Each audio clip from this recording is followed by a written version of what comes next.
آج کی اس ویڈیو میں خضر علیہ السلام کا اصل نام، خضر علیہ السلام زندہ ہیں یا نہیں اور آب حیات کی حقیقت کے بارے میں آگاہ کریں گے۔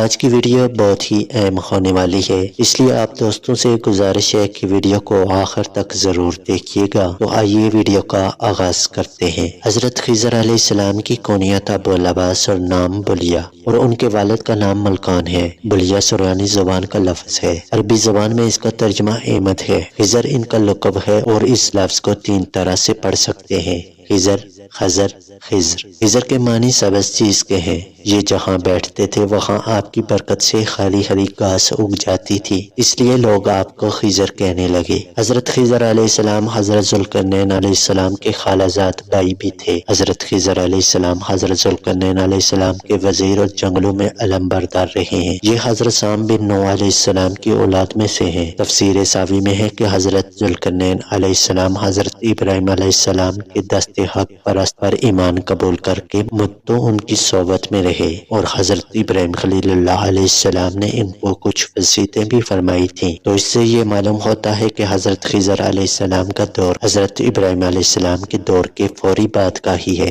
اس میں کچھ علماء نے اختلاف کیا ہے، لیکن جمہور علماء یعنی کثیر علماء کی یہی رائے ہے، بلکہ ان کی ملاقات حضرت موسیٰ علیہ السلام سے بھی ثابت ہے۔ حالانکہ آپ کا دور موسیٰ علیہ السلام سے کئی سو برس پہلے حضرت ابراہیم علیہ السلام کے دور کے فوری بعد کا ہی ہے۔ تفسیر والبیان میں ہے کہ حضرت یوسف علیہ السلام جو کہ حضرت ابراہیم علیہ السلام کے پڑپوتے ہیں، ان کے درمیان اور حضرت موسیٰ علیہ السلام کے درمیان 400 سال کا فرق ہے، تو اس لحاظ سے حضرت موسیٰ علیہ السلام حضرت خضر علیہ السلام سے تقریباً 600 سال بعد پیدا ہوئے ہوں گے۔ امام بدر الدین عینی شرح بخاری نے ان کے متعلق لکھا ہے کہ جمہور کا مذہب یہ ہے اور صحیح بھی یہ ہے کہ وہ نبی تھے اور زندہ ہیں۔ خدمت بحر یعنی سمندر میں لوگوں کی رہنمائی کرنا انہی سے متعلق یعنی انہی کے سپرد ہے، اور الیاس علیہ السلام بر یعنی خشکی میں ہے۔ اسی طرح تفسیر خازن میں ہے کہ اکثر علماء اس پر ہیں، اور مشائخ صوفیہ و اصحاب عرفان کا اس پر اتفاق ہے کہ حضرت خضر علیہ السلام زندہ ہیں۔ شیخ ابو عمرو بن صلاح نے اپنا فتاوی میں فرمایا ہے کہ حضرت خضر جمہور علماء و صالحین کے نزدیک زندہ ہیں۔ یہ بھی کہا گیا ہے کہ حضرت خضر و الیاس دونوں زندہ ہیں اور ہر سال زمانہ حج میں ملتے ہیں۔ یہ بھی اسی میں منقول ہے کہ حضرت خضر علیہ السلام نے چشمہ حیات میں غسل فرمایا اور اس کا پانی پیا۔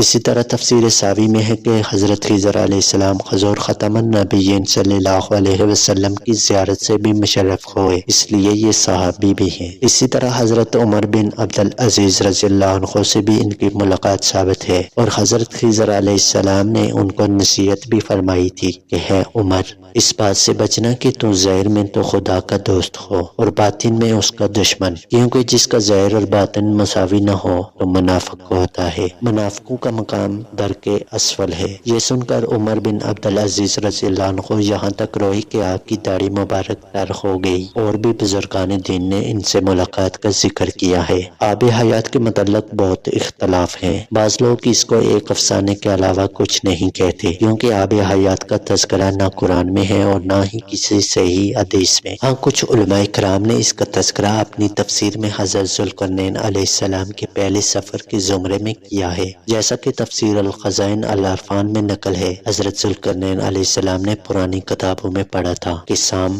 بن نوح علیہ السلام کی اولاد میں سے ایک شخص چشمہ حیات سے پانی پی لے گا تو اس کو موت نہ آئے گی، اس لیے حضرت ذوالقرنین علیہ السلام نے مغرب کا سفر کیا۔ آپ کے ساتھ حضرت خضر علیہ السلام بھی تھے۔ وہ تو آب حیات کے چشمہ پر پہنچ گئے اور اس کا پانی بھی پی لیا، مگر حضرت ذوالقرنین علیہ السلام کے مقدر میں نہیں تھا۔ اس سفر میں آپ جانب مغرب روانہ ہوئے تو جہاں تک آبادی کا نام نشان ہے وہ سب منزلیں طے کر کے آپ ایک ایسے مقام پر پہنچے کہ انہیں سورج غروب کے وقت ایسا نظر آیا کہ وہ ایک سیاہ چشمہ میں ڈوب رہا ہے، جیسا کہ سمندری سفر کرنے والوں کو آفتاب سمندر کے کالے پانی میں ڈوبتا نظر آتا ہے۔ وہاں ان کو ایک ایسی قوم ملی جو جانوروں کی کھال پہنے ہوئے تھی، اس کے سوا کوئی دوسرا لباس ان کے بدن پر نہیں تھا۔ اور دریائی مردہ جانوروں کے سوا ان کی غذا کا کوئی دوسرا سامان نہیں تھا۔ یہ قوم ناسک کہلاتی تھی۔ حضرت ذوالقرنین علیہ السلام نے دیکھا کہ ان کے لشکر بے شمار ہیں اور یہ لوگ بہت ہی طاقتور اور جنگجو ہیں، تو حضرت ذوالقرنین علیہ السلام نے ان لوگوں کے گرد اپنی فوجوں کا گھیرا ڈال دیا، ان لوگوں کو بے بس کر دیا۔ چنانچہ کچھ تو مشرف با ایمان ہو گئے، کچھ آپ کی فوجوں کے ہاتھوں مقتول ہو گئے۔ اسی طرح تفسیر خزن اور شیخ ابو عمرو بن صلاح نے اپنا فتاویٰ میں فرمایا کہ حضرت خضر اور الیاس جمہور علماء و صالحین کے نزدیک زندہ ہیں اور ہر سال زمانہ حج میں ملتے ہیں، اور یہ کہ حضرت خضر علیہ السلام نے چشمہ حیات میں غسل فرمایا اور اس کا پانی بھی پیا تھا۔ تو امید ہے دوستو آج کی یہ ویڈیو آپ کو پسند آئی ہوگی۔ اگر ابھی تک آپ نے ہمارا چینل سبسکرائب نہیں کیا تو ابھی سبسکرائب کر دیں۔ ملتے ہیں بہت ہی جلد ایک ایسی ہی نئی ویڈیو کے ساتھ، تب تک کے لیے اپنا بہت سا خیال رکھیے گا۔ اللہ نگہبان۔